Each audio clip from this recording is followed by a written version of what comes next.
Hello everyone there, this is Shafak Naz. I hope you all are enjoying your life fully. So today in this video we are going to complete this poems brainstorming.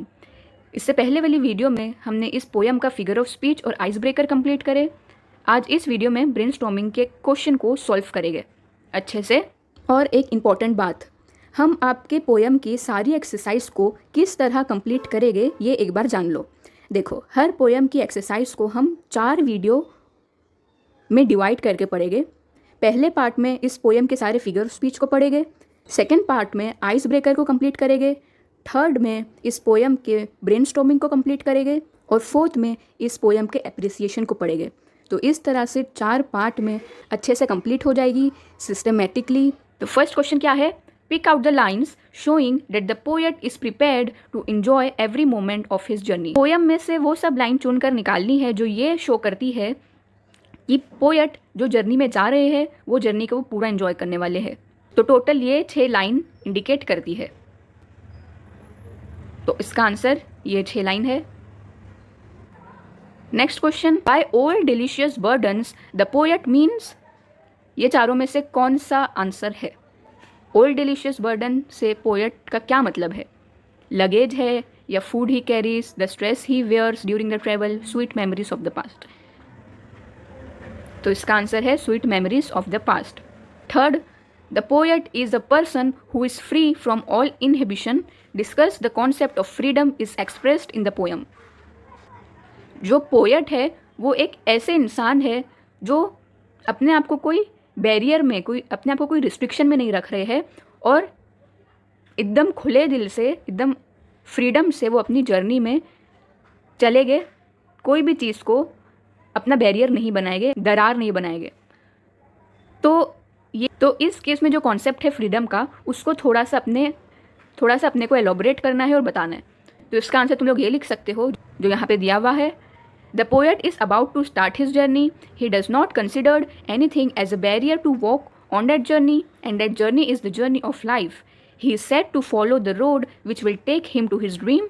This road is healthy and free. Poet does not want any good luck or any kind of fortune because he considered himself very fortunate to have his life, his destiny in his own hand, and he is very confident that this is enough.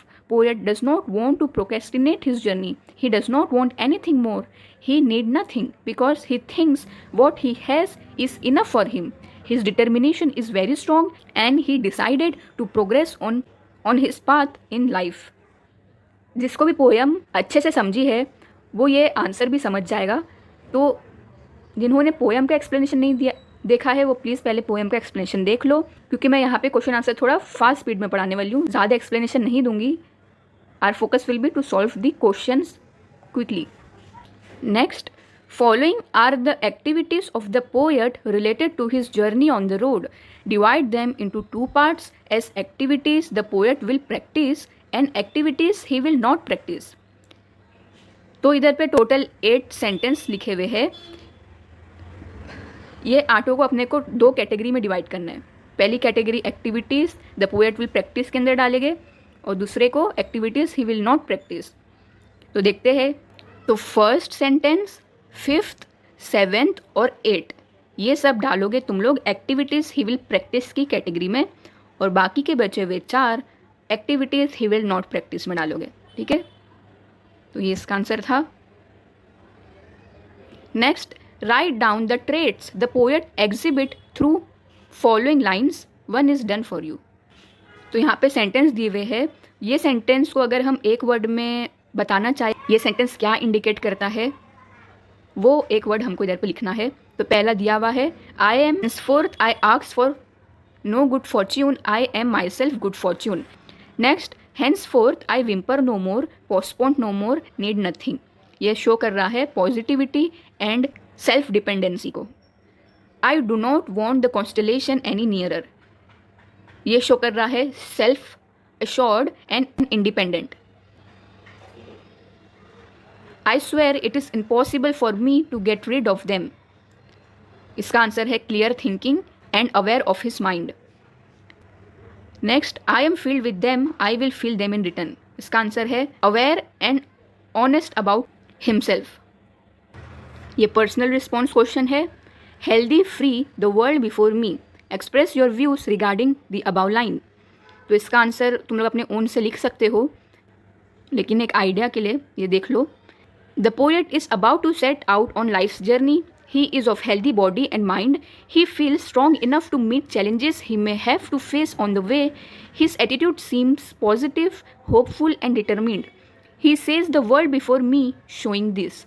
Here we can say he is ready to make use of every opportunity the world can provide, and he will not delay or complain, postpone or criticize, blaming others.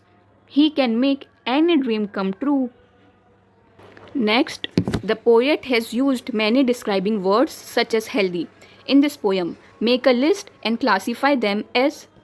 तो ये 3 को अपने को भरना है। For the world, world के लिए poet ने क्या यूज़ किए हैं, वहाँ पे लिखा था ना the earth that is sufficient, तो इसका आंसर है sufficient.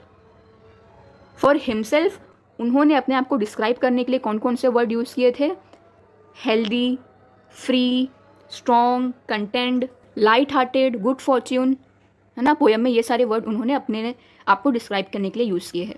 For the road, road को डिस्क्राइब करने के लिए उन्होंने पोएम में क्या क्या वर्ड यूज़ किए थे, ओपन, पोएम का नाम ही ओपन रोड है, लॉन्ग ब्राउन पाथ। ठीक है, नेक्स्ट क्वेश्चन। नहीं, ये क्वेश्चन नहीं है, ये सिर्फ बताया है पैराडॉक्स क्या होता है उसके बारे में। नेक्स्ट पे जाते हैं। The road in the poem does not mean only the road to travel. The poet wants to suggest the road of life, express the metaphor with the help of the poem. पता है तुम लोग को कि poem में जो road की बात हुई है वो सिर्फ और सिर्फ जर्नी की नहीं है, वो रोड लाइफ की जर्नी को इंडिकेट करता है। तो तुम लोग ये आंसर लिख सकते हो इसका। तो इस पोएम में रोड क्या है, इनडायरेक्टली यूज़ हुआ है लाइफ की जर्नी के लिए, तो इसलिए रोड एक मेटाफर है। नेक्स्ट क्वेश्चन, ये थर्ड वाले में खुद ही क्वेश्चन पूछा है और खुद ही ने आंसर बता दिया है, तो अपने को सॉल्व करने की ज़रूरत नहीं है। फ्री वर्स के बारे में, फ्री वर्स क्या होता है उसके बारे में फीचर लिखा हुआ है। फ्री वर्स पता ही है ना, जो पोएम राइमिंग वर्ड्स यूज़ नहीं करती है, फ्रीली लिखी हुई होती है। Fourth, there are certain words that are repeated in the poem, for example no more. Find out other similar expression, express the effect they have created in the poem. बहुत सारे word more than one time repeat हुए हैं, जैसे no मोर, ऐसे ही अपने को और अलग वर्ड निकालने हैं जो रिपीट हुए हैं और उसका क्या प्रभाव पड़ा है पोएम की सुंदरता को बढ़ाने के लिए, उसको लिखना है। तो देखो टोटल ये 7 वर्ड रिपीट हुए हैं more than one time. Open road, before me, henceforth, I, good fortune, I know, I carry, they are. तो ये सारे वर्ड क्या इफेक्ट बता रहे हैं वो स्क्रीन पर लिखा है, डायरेक्ट तुम लोग लिख लेना इसका आंसर, वरना वीडियो बहुत ज़्यादा लंबी हो जाएगी। The use of personal pronoun I is evident and prominent in this poem, give reason. इस पोएम में आई जो एक प्रोनाउन है, वर्ड ने बहुत ज़्यादा इंपॉर्टेंट रोल प्ले किया है इस पोएम में, तो अपने को बताना है रीज़न। तो स्क्रीन पे दिया हुआ आंसर तुम लोग लिख सकते हो, पढ़ लेना एक बार इसको।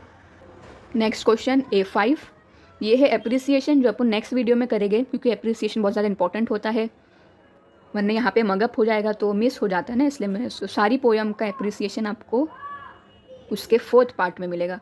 आगे बढ़ते हैं।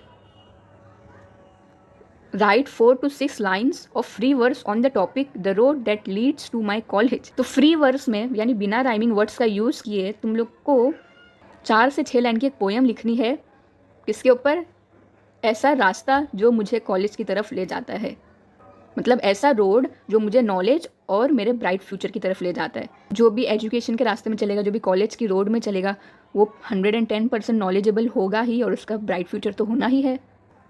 तो इसका आंसर नवनीत डाइजेस्ट से ली हूँ मैंने, अपने ओन से भी तुम लोग कुछ भी बना सकते हो। तो क्या है देखो, the road that leads to my college, every day I tread with the bag of books and a hopeful step into the space of light and hope I can look for myself. I go to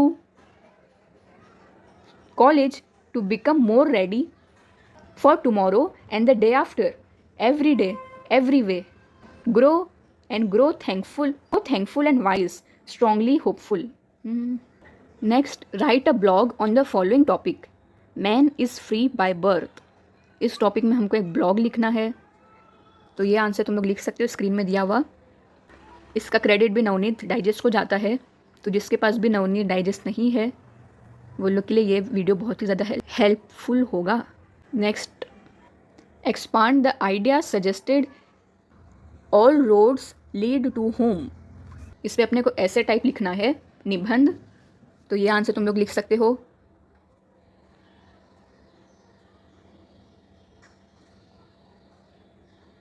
और topic दिया है, इस पे भी same वही करना है, निबंध लिखना है। A man without liberty is a body without soul. इंसान के पास अगर लिबर्टी नहीं है तो वो ऐसा है जैसे एक बॉडी के पास आत्मा नहीं है। तो liberty is very very important. Liberty means freedom, आज़ादी। तो इसका ये आंसर लिख सकते हो तुम लोग। दो क्वेश्चन अपने को नहीं सॉल्व करने हैं, ये बस एक एक्टिविटी प्रोजेक्ट टाइप होता है जो इंपॉर्टेंट नहीं है और ज़रूरत भी नहीं है अपने को सॉल्व करने की। यहाँ पे अपना ब्रेनस्टॉर्मिंग का पार्ट कंप्लीट हो जाता है। आई होप हेल्प करेगा अपनी बुक कंप्लीट करने में। इस वीडियो में हमने ब्रेनस्टॉर्मिंग पार्ट को कंप्लीट किए।